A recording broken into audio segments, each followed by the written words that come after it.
Pai, nesta manhã nós nos apresentamos a Ti em oração para essa escola dominical, essa aula que vai ser ministrada.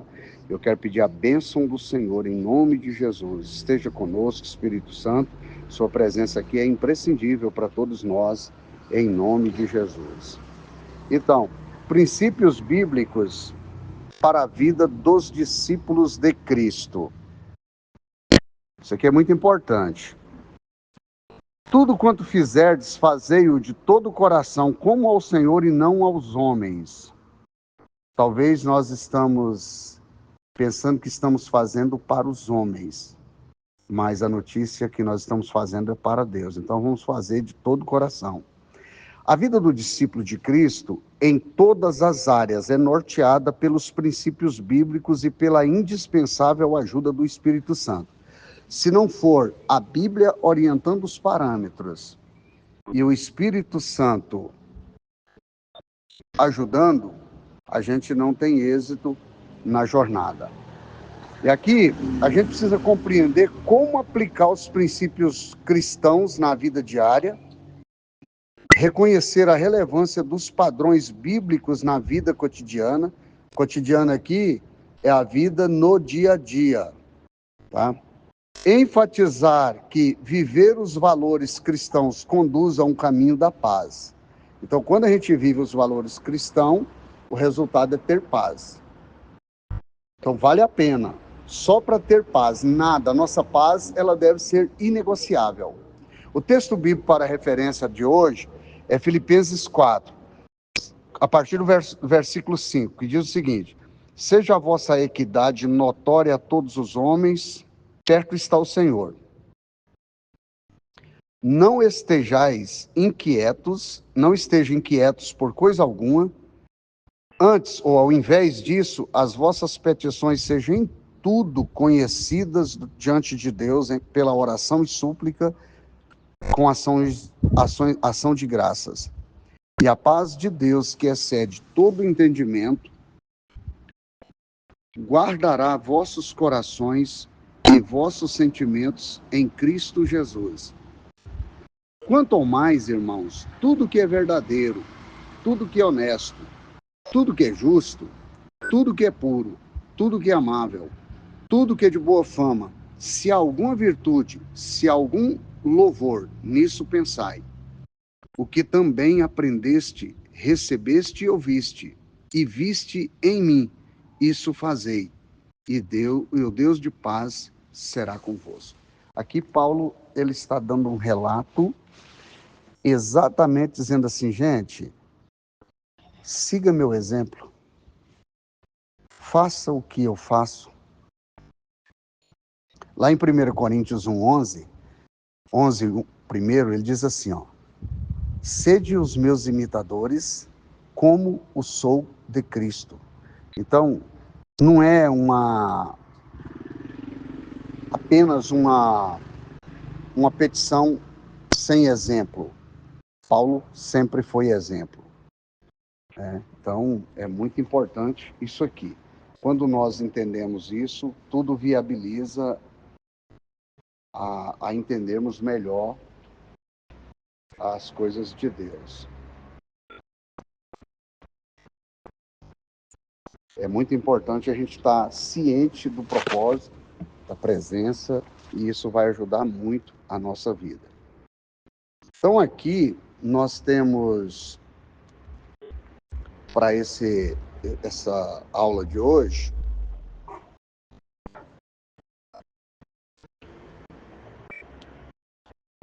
você pode ler para nós a introdução, por favor? Essa lição nos conduzirá a importante reflexão sobre o dever diário do discípulo. Veremos que precisamos recorrer às Escrituras. Nelas, encontramos os princípios que devem nortear todas as áreas da nossa vida. Então, por isso nós devemos recorrer às Escrituras. Por quê? Porque quem marca parâmetro, princípio, o caminho por onde devemos percorrer é a palavra de Deus. Não é palavra de ninguém. Tem muita gente criando doutrinas pessoais, particulares, né? E até versículo bíblico, alguém criando igual aquele fazer o bem sem olhar a quem. Nunca teve isso na Bíblia, né? Então, a pessoa... Então, pronto. E aí eu quero pedir aos irmãos para não interferir na aula. Vamos lá, segue a leitura. Também precisamos também da ajuda do Espírito Santo, pois não basta conhecer os princípios, precisa aplicá-los no dia a dia para a nossa contínua edificação e agora. Isso está, na verdade, aplicado. Recorrer à orientação bíblica e depender da ajuda do Espírito Santo. Nossa Senhora, né? Então, vamos lá para... Aqui no ponto 1, princípios bíblicos para viver coerente. Viver segundo os valores cristãos é um compromisso do discípulo de Cristo que deve aplicá-los no seu dia a dia de maneira a refletir o caráter de Jesus. Como é que a gente aplica? Sendo quem Jesus foi. Vivendo o que Jesus viveu, da maneira como ele viveu. Ele diz que é para aprendermos com ele, é para entrarmos na escola dele, né? E isso no dia a dia, todos os dias, de forma cotidiana.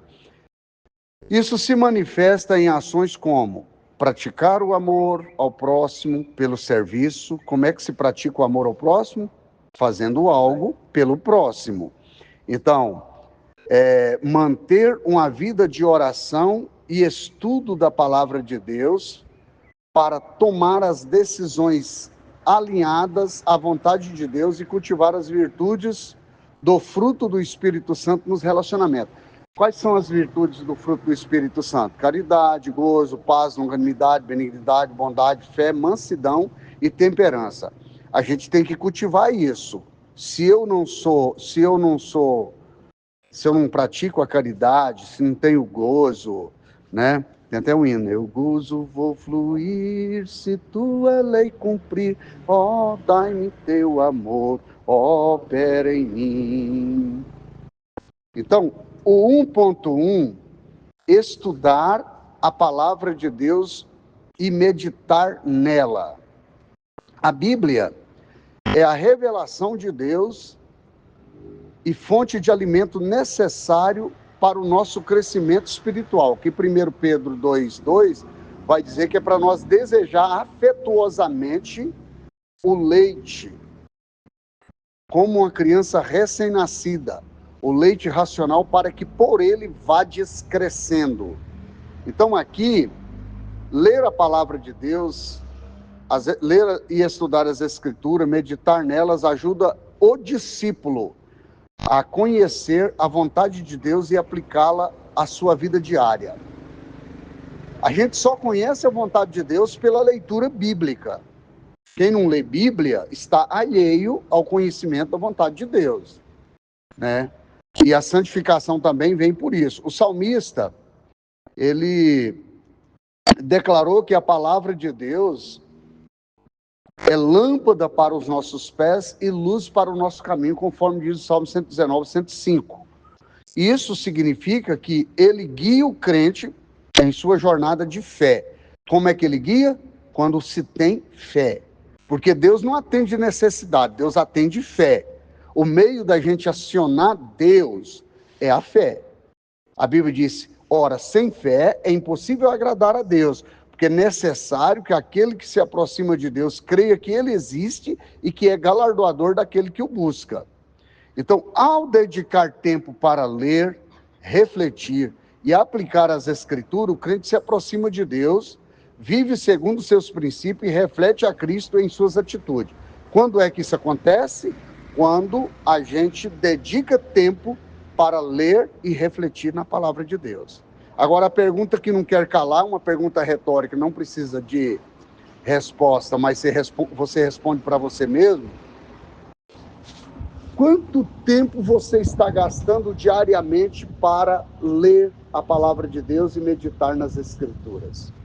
Ler é uma coisa, meditar é ficar contando história daquilo que você leu para você mesmo. Entendeu? Imagina eu dizendo assim, Ô pastor Zé Carlos, a Bíblia está dizendo isso para você. É isso que a palavra de Deus está contando para você. Entendeu? Então, o número 1.2, amar o próximo. Amar o próximo conforme ensinado por Jesus em Mateus 22:39, é um princípio central da vida cristã, que reflete o coração de Deus e a essência de uma nova vida em Cristo. Procura para nós em Mateus 22:39 e lê para mim, Leandro. 22:39, é só escutar. Na prática, isso significa demonstrar amor genuíno e altruísta por meio de ações concretas, como oferecer ajuda a quem precisa, perdoar as ofensas, ouvir com empatia ou compartilhar os recursos com generosidade. Gente, olha o quanto isso aqui é interessante. O que nós temos que fazer? Oferecer ajuda a quem precisa, perdoar quem te ofende, ouvir com empatia ou compartilhar recursos com generosidade. Quando você for ajudar alguém, ajude com amor, seja generoso, né? Quando for até corrigir, use a empatia. Essas atitudes, elas não limitam amigos e familiares, mas estende a todos, testemunhando a graça de Deus no mundo, até para os seus inimigos. A Bíblia diz que, não é pra gente, que é para a gente amar até os que nos perseguem. Cadê a referência? Show? E o segundo, semelhante a isso, amar ao próximo como a ti mesmo. Então, amar ao próximo como a ti mesmo. Você sabia que tem crente que parece que está querendo amar o próximo mais do que a si mesmo? Não é para a gente fazer nada mais, nada menos do que o que a Bíblia manda fazer. É isso que nós temos que fazer. Então, aqui, a transformação pelo Espírito Santo. O crescimento espiritual, ele não é um esforço apenas humano, mas é uma obra do Espírito Santo que transforma o discípulo à imagem de Cristo. Então, pelo meu esforço, eu jamais vou chegar à imagem de Cristo, mas com a ajuda do Espírito Santo, ele me transforma a essa imagem. Permitir que o Espírito Santo guie nossos pensamentos, decisões, ações, é fundamental para nos submetermos a Deus e aos seus princípios.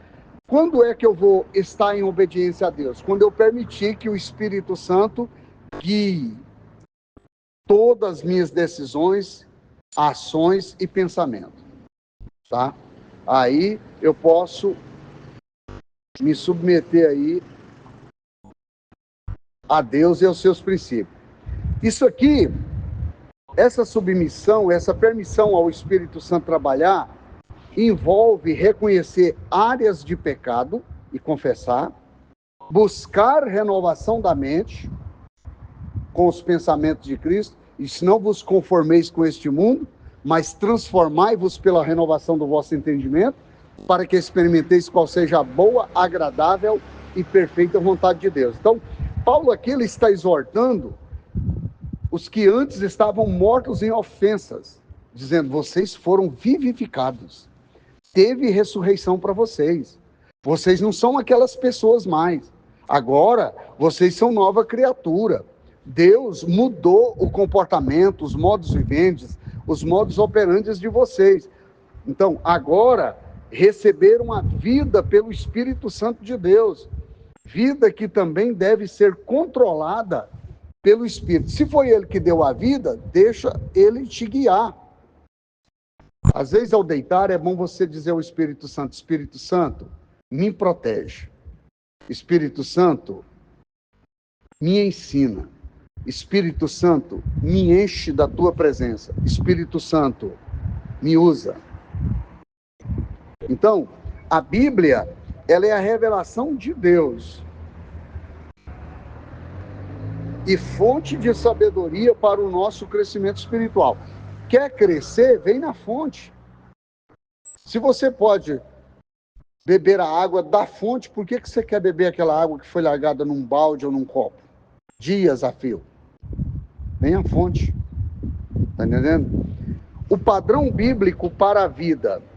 O padrão bíblico para a vida do discípulo de Cristo é viver em santidade, amor e obediência à vontade de Deus, conforme revelado nas Escrituras. O profeta Miqueias nos exorta a praticar justiça, amar a misericórdia e andar humildemente com Deus. Esse andar humildemente com Deus aqui envolve aceitar o que ele pede de nós, ser submisso e obedientes às suas exigências. Deus não vai exigir de nós algo que nós não podemos cumprir. Tudo que está exigido na palavra de Deus é algo que nós podemos fazer. Então, aqui, revelando o quê? Quando ele revela andar diante de Deus humildemente, ele está revelando um padrão que envolve alinhar pensamentos, palavras e ações aos ensinamentos bíblicos. Na prática, isso vai significar o quê? Cultivar um caráter marcado pelo fruto do Espírito Santo. O que seria esse caráter? Um caráter pautado na caridade, gozo, paz, longanimidade, benignidade, bondade, fé, mansidão e temperança. Priorizando o amor ao próximo, a busca pela justiça, demonstração da bondade em todas as esferas da vida, desde as decisões pessoais até as interações comunitárias. Tudo para glorificar a Deus e cumprir o seu propósito.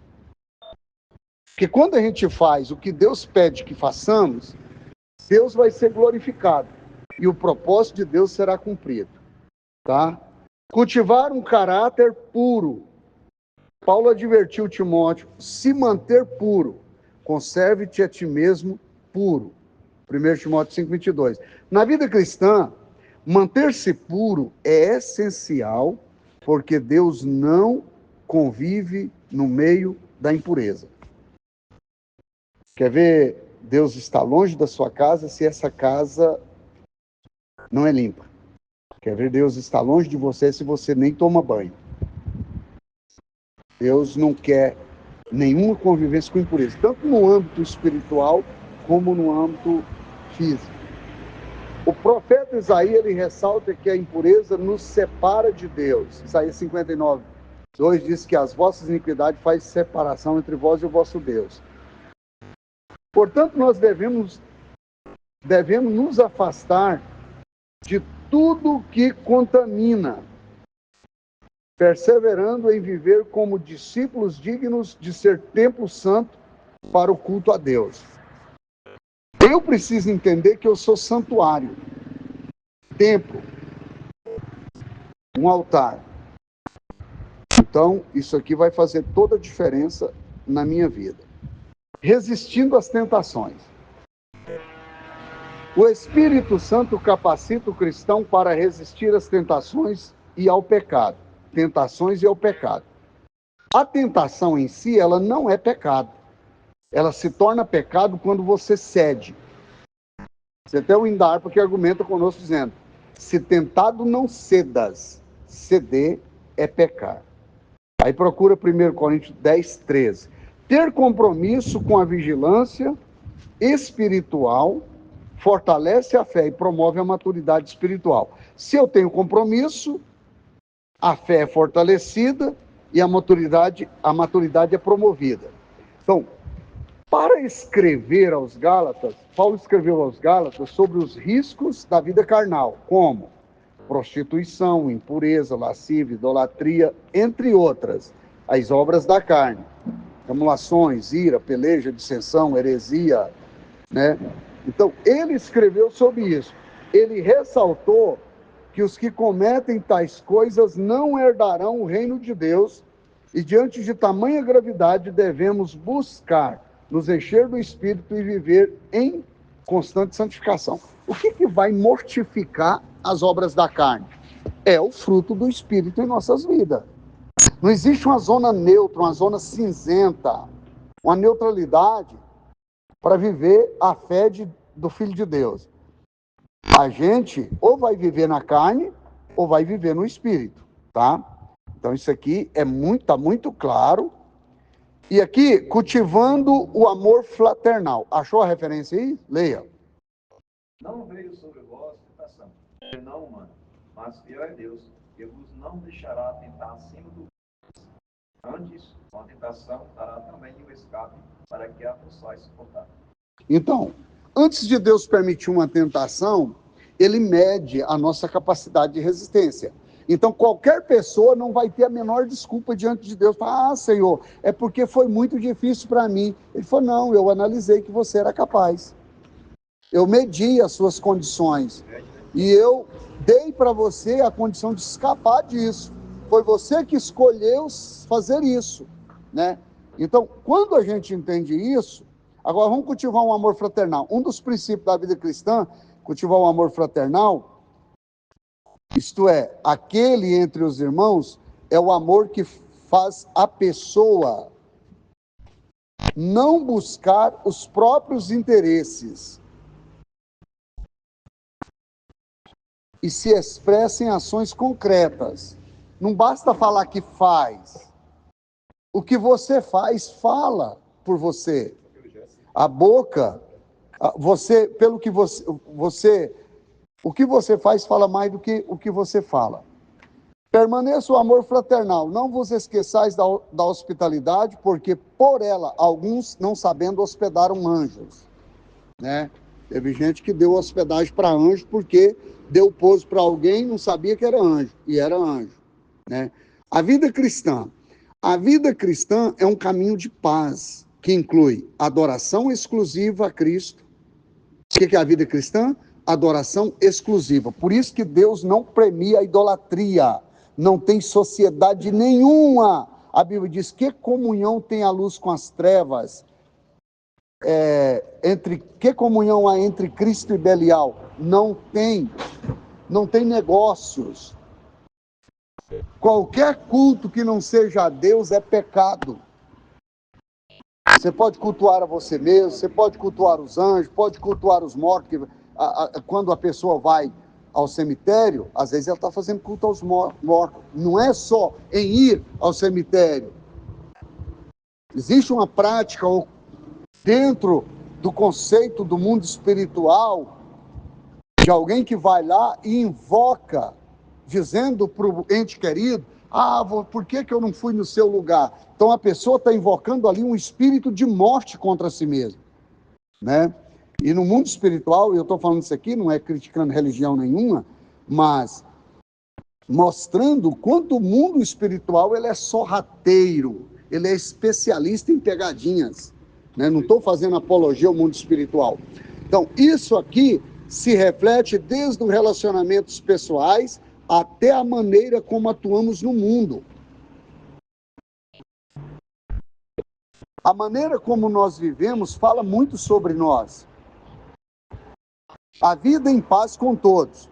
Jesus nos oferece uma paz que excede todo o entendimento humano, diferente da que o mundo oferece. Ele diz, deixo-vos a minha paz vos dou, não a dou como o mundo a dá. A paz de Jesus não se equipara com a paz do mundo, porque a paz de Jesus é uma paz verdadeira. Tem até o hino, né? Tem paz verdadeira quem nessa firmado está. Cristo é a verdade, e se creres nele, te libertará. Né? Então, assim os discípulos de Cristo, eles são chamados a seguir a paz com todos, não é com alguns. Tem gente que não vai querer seguir a paz com você, mas como você recebeu a paz de Jesus, tenha paz até com os teus inimigos. Como é que a gente tem paz com quem não quer paz? Fica calado, deixa só ele falar. Isso ira a gente, mas dá lugar a ira, dá espaço para ir esparramar. Conta de 1 até 10, se não for possível, conta de 1 até 10 vezes, até que tudo seja zerado, né? Então, aqui, ou seja, viver harmoniosamente com todos que nos cercam diariamente. Tem pessoas que são carregadas de perturbação, e você vai descer o nível da pessoa, não morda a isca. A ofensa é uma isca estabelecida por Satanás, que amarga a vida das pessoas para fazer xingar você, desferir palavras e atitudes contra você, até golpes. Mas não caia, não morda a isca. Afaste-se destas coisas. O discípulo de Jesus, ele tem a vida pautada no Evangelho e vive em paz com todos, pois tem paz de Deus e o conhecimento de que essa é uma ordenança bíblica. A Bíblia diz, sendo, pois, justificado pela fé, temos paz com Deus por nosso Senhor Jesus Cristo. Romanos 12, 18, procura para nós. A vida vitoriosa. A vida cristã vitoriosa, ela é marcada por uma fé inabalável em Cristo, em Deus, que guia o crente a superar desafios e viver em plenitude espiritual. Gente, o que é viver em plenitude espiritual? Viver em plenitude espiritual é ter uma vida espiritual completa, sem faltar nada. É aí que entra a questão de íntegro. Uma pessoa íntegra quer dizer uma pessoa inteira, completa, em tudo. Você não pega, diz que queriam pegar Daniel em palavras, ele disse, não, vamos procurar criar uma situação contra ele na lei do seu Deus, porque esse homem não fala palavrão, ele não xinga, ninguém vê ele irado, só vê ele orando. O anjo chegou para Daniel e falou, tu és um homem muito desejado, o céu quer você lá, aleluia. Entendeu? Às vezes eu fico pensando o quanto isso é glorioso, e se nós entendemos isso, vai melhorar. Quando a gente vive isso, diz que João, você sabe por quê que a história, há uma parte da história que disse que lançaram João na ilha de Pátmos, na ilha das feras, lá no mar Egeu, na Grécia, exatamente porque João, toda pessoa com quem João conversava, a pessoa se convertia. João era marcado de um amor de Deus e de uma presença inconfundível de Deus, tão grande que se ele conversasse com um guarda que estava guardando ele lá na prisão, ou em qualquer lugar, 2, 3 palavras, aquele guarda já estava levantando a mão e aceitando a Jesus como Salvador. Então era um camarada que tinha comunhão com Deus, tinha vida com Deus, tinha graça de Deus, presença de Deus. E alguém falou, o jeito da gente eliminar isso é tirar ele do meio do povo e botar no meio das feras. É tanto que lá em Apocalipse, ele escuta um barulho e ele cai. Ele diz, vou ser engolido por uma fera. E ele diz que caiu como um morto. Mas quando ele olha, ele vê um homem com os pés como um latão polido, reluzente, com vestes talares e branca. Ele está vendo Jesus, e Jesus dizendo para ele, não temas, João, eu sou aquele que vive e fui morto. Tiraram você do meio das pessoas, mas não tiraram você de perto de mim, aleluia. Entendeu? Essa é a visão de Deus para as pessoas. Entenderam? Então, aqui que entra a fé inabalável em Deus, que guia o crente a superar desafio e a viver a plenitude espiritual. É um caminho de confiança na graça de Deus, no qual a oração, a leitura da palavra de Deus e a obediência aos princípios bíblicos fortalece o coração para enfrentar provações com coragem e esperança. Olha no espelho quando você chegar em casa, fala seu nome, ei, você é um vencedor. Deus é contigo, cita seu nome. Eu olho para você e vejo a pessoa mais bem-sucedida, aleluia. Quando você estiver a ponto de perder as estribeiras, vai lá na frente do espelho e olha para você e fala assim, José Carlos, Deus é contigo, você é capaz de vencer, tenha fé, Ele está contigo, Deus é contigo. Cita seu nome, fala isso, e Deus vai abençoar você, vai te dar graça. Essa vitória, ela não significa ausência de dificuldade, mas a certeza de que em Cristo o crente encontra propósito, paz e força para perseverar, refletindo o amor e a verdade de Deus em todas as áreas da vida. Não quer dizer que É ausência de guerra, você vai ter paz apesar da guerra. Apesar dos problemas, Deus é contigo. Deus é com você. Não importa. Tem até um hino, né? Você tem problemas, fale com Deus. Você tem dilema, fale com Deus. Então, é aí que você vai falar. Conte para Ele. Fale com Ele. Vida de adorador. Deus criou o homem para que o adorasse. Deus é espírito, importa que os que o adorem em espírito e em verdade. A adoração, ela é um princípio da vida cristã que envolve louvor, oração e obediência. Tem gente que quer louvar, mas não obedece nada. Ora, mas não tem submissão nem a Deus, quanto mais a liderança. Independentemente das circunstâncias, é um chamado para viver em comunhão íntima com o Criador. Irmão, íntima vem de intimidade, de algo bem pessoal, coisa que poucos desfrutam. A coisa que mais descreve o relacionamento da gente com Deus é o casamento, porque no casamento a pessoa vai para o ápice da intimidade. Você não vê ninguém andando nu na rua, se vê, pode imaginar que está com algum distúrbio. Mas no casamento, a pessoa abre mão de tudo que lhe é pessoal e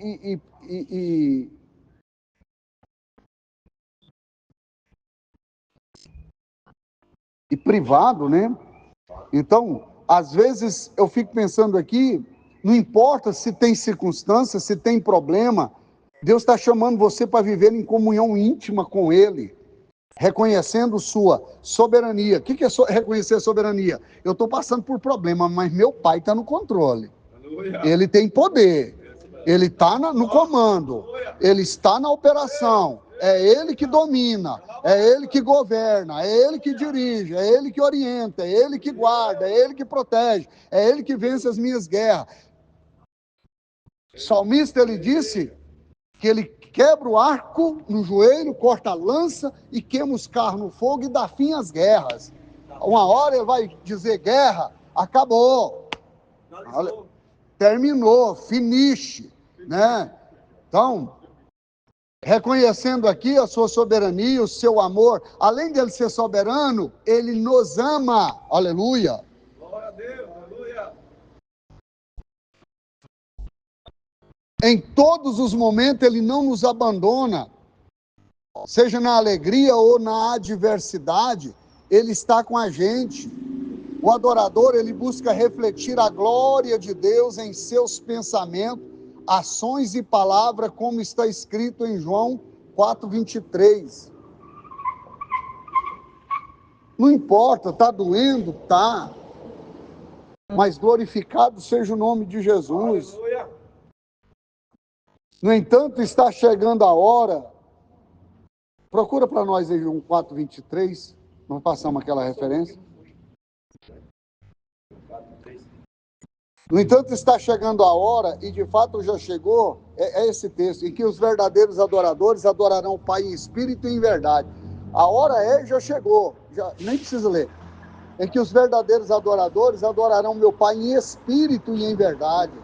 Irmão, o nosso culto, não importa quantos... Às vezes os irmãos veem eu pedindo para vocês, irmão, vamos ter silêncio, isso aqui vai ser transmitido. Outras pessoas lá do outro lado do mundo, você sabe quem estava ouvindo a minha mensagem ontem? Lá nos Estados Unidos, a missionária Maria de Fátima, escutando as mensagens que eu estou pregando lá nos Estados Unidos, o Mateus lá em Ohio, nos Estados Unidos, entendeu? Pastor Davi lá em Portugal. E aí, para todo lado, outro dia um irmão ligou lá do Rio Grande do Sul, falei, pastor, eu estava ouvindo suas mensagens, permita eu criar um canal e postar essas mensagens do senhor, porque muita gente vai ser alcançada. Por isso que eu estou pedindo que a gente faça o melhor e dá o melhor que a gente puder dar para Deus, no comportamento, na reverência, porque pessoas vão ser alcançadas através disso. São esses adoradores que o Pai procura. Quem? Quem adora em espírito e em verdade. Deus não está procurando muitos adoradores, Ele está procurando verdadeiros, adoradores verdadeiros. E para concluir, aqui, lê para nós a conclusão, por favor. Podemos considerar que viver de maneira coerente a um discípulo de Cristo é resultado da ação divina, mas requer perseverança na oração, discernimento e aplicação dos princípios bíblicos em todos os aspectos da vida. Então, discernimento e aplicação dos versículos bíblicos em todos os aspectos da vida. Já viu que a maioria tem um versículo para poder e pega aquele versículo, texto sem contexto, não passa de pretexto, irmão. Leia as referências, leia o texto, leia o contexto, né? Aplica para a glória de Deus. Pode ler. Assim, damos bom testemunho de vida perante a sociedade, como o Senhor é glorificado. Quando é que o nome vai ser glorificado? Quando é de testemunho. De vida perante a sociedade, né? A vida que nós vivemos fala mais do que o que nós falamos. A Bíblia diz que é para nós andar, ter os pés calçados na preparação do Evangelho da paz. Isso vai fazer toda a diferença crucial em nossas vidas. Então aqui eu encerro a nossa aula. Foi encerrada aqui num tempo recorde de apenas 37 minutos. Uma aula que é para 1 hora. Que Deus abençoe de uma maneira extraordinária todos vocês e todos que vão ouvir esta palavra em nome do Senhor Jesus.